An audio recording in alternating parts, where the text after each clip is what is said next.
2024-এর আজকে শেষ দিন, 31 ডিসেম্বর। আজ আমরা এই কটা দিনে মানে ঠিক এই 1 বছরের মধ্যে অনেক কিছু কাটিয়ে এসেছি, ভালো মন্দ। কারোর জীবনে এমন কিছু ঘটেছে যেটা স্মৃতি হয়ে থাকবে, কারোর জীবনে এমন খারাপ কিছু ঘটনা ঘটেছে যেটাও তার কাছে স্মৃতি হয়ে থাকবে। কারো কারো হয়েছে ব্রেকআপ, কারো কারো নিউ রিলেশন হয়েছে। তো ব্রেকআপ যাতে হয়েছে তারা এখনও এটাই আশা করে যে আজকে ঠিক 12টার সময় রাত্রে যখন 2025 স্টার্ট হবে, 1 জানুয়ারি হিসেবে আজ বছরটা শুরু হবে, তখন তাদের পুরাতন মানে এক্সরা তাকে লিখবে হ্যাপি নিউ ইয়ার। কি তাই তো? তোমরা অনেকেই এটা আশা করেছো, আমি জানি, এবং এটা আশা হওয়াটাই স্বাভাবিক, কারণ তুমি সত্যি মন থেকে ভালোবেসেছো এবং তুমি চাও যেন সে লেখে এটা।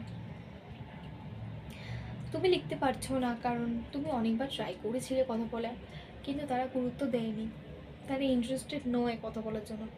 তুমি ভাবছো তারা কোনো কারণে রিগ্রেট ফিল করে যদি এটা নিজে থেকে এসে লিখে আবার নতুন করে স্টার্ট করে, তাই তো?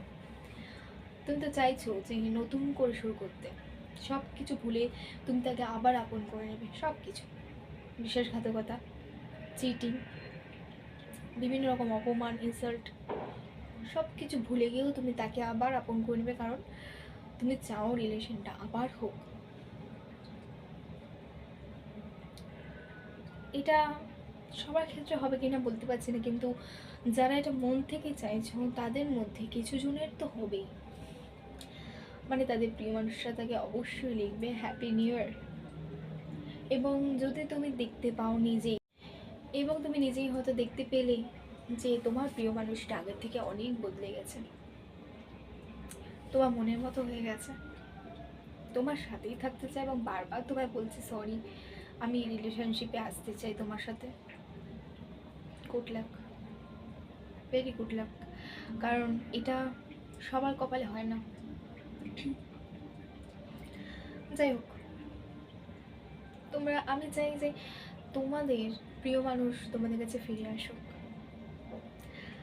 যাদের নতুন রিলেশনশিপে যারা গেছে তাদের প্রিয় মানুষরা প্রিয় মানুষদেরকে কখনো ভুলবে না হ্যাপি নিউ ইয়ারটা দিতে, কারণ এটা হচ্ছে বছরের একটা এমন দিন যেটাতে তুমি হ্যাপি নিউ ইয়ার না বললে এবছরের মধ্যে তার বলতে পারবে না, আবার নেক্সট ইয়ারের জন্য ওয়েট করতে হবে।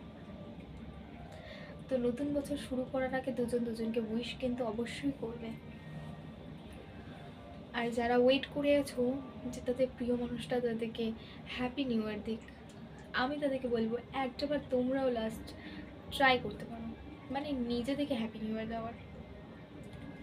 যাদের খুব মন চাইছে যে নিজে থেকে একবার হ্যাপি নিউ ইয়ার দিই, বা ইগো কাজ করছে যে না আমি দেবো না, আমি তাদের সাজেস্ট করবো তুমি নিজে গিয়ে কথা বলো।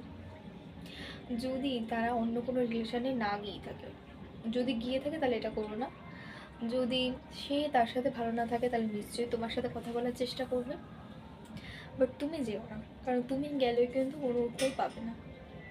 কিন্তু যারা জানো যে তার প্রিয় মানুষটা রিলেশনশিপে নেই, একাই আছে, একাই জীবন কাটিয়ে দিয়েছে, তারা যাও, তারা অবশ্যই গিয়ে একটা হ্যাপি নিউ ইয়ার দাও, দেন কনভারসেশন স্টার্ট করে দাও। আর যাদের নতুন রিলেশনশিপ, যারা এই বছরে নতুন রিলেশনশিপে গেছো, অবশ্যই কিন্তু একটা হ্যাপি নিউ ইয়ার নিজের প্রিয় মানুষটাকে জানাতে ভুলো না। তখন সব কিন্তু রাগ অভিমান ভুলে গিয়ে নিজের প্রিয় মানুষটার কথাগুলো একটু মন দিয়ে শুনো। যা রাগ করা, যা অভিমান করা, সেগুলো পরে করলেও হবে, কিন্তু প্রিয় মানুষটা কি বলতে চাইছে সেটা একটু মন দিয়ে শোনো। কারণ একবার প্রিয় মানুষ হারিয়ে গেলে কিন্তু আর ফিরে আসে না, এবং সে যদি ফিরে আসে তাহলে তার সাথে কথা বলো, রাগ করে থেকো না। জীবনে যদি কেউ সত্যিকারে কাউকে ভালোবাসে তখনই কিন্তু মানুষ ওয়েট করে যায়, মানে তখনই সে আর অন্য কোনো রিলেশনে যেতে পারে না, কারণ সে তাকে সত্যিকারে ভালোবেসেছে।